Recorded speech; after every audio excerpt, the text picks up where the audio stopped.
You know that voice in your head, the constant internal monologue that worries, replays arguments, and judges your day on an endless loop.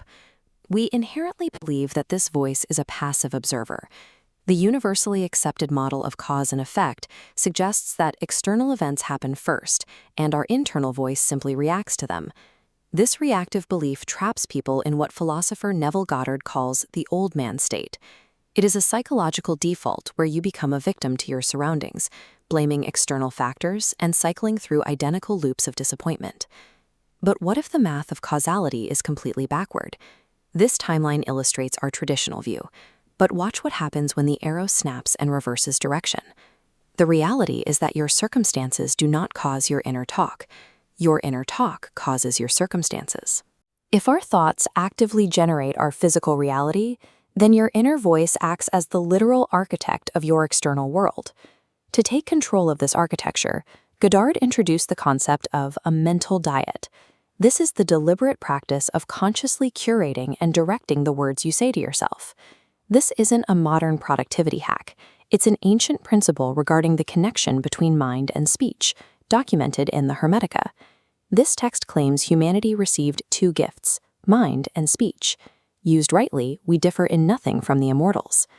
Because mind and speech are two sides of the exact same coin, you cannot alter your external reality without first changing the literal vocabulary of your internal monologue. Let's look at a practical case study. A young woman was convinced her employer was unfair.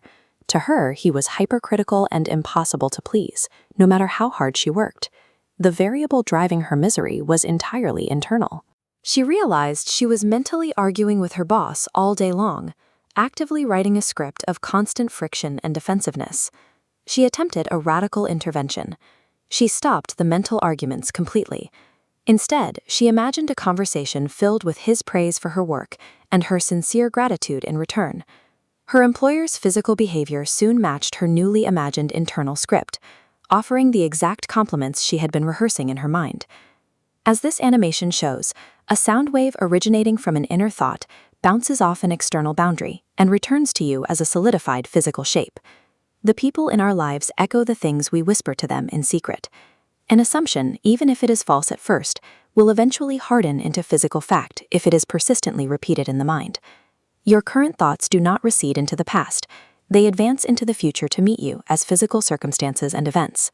To take conscious control of this internal process, there is a specific 4-step framework you can execute. Step 1. Define your ideal. Get crystal clear on what you want. Step 2. Assume the feeling of that wish already fulfilled. Step 3. Change your inner conversations to match that fulfilled reality. Step 4. Persist, holding this mental state until it becomes your default. There is a non-negotiable requirement for this to work.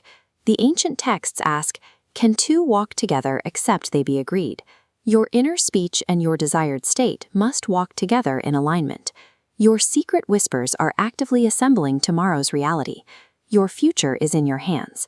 So what script will you write today?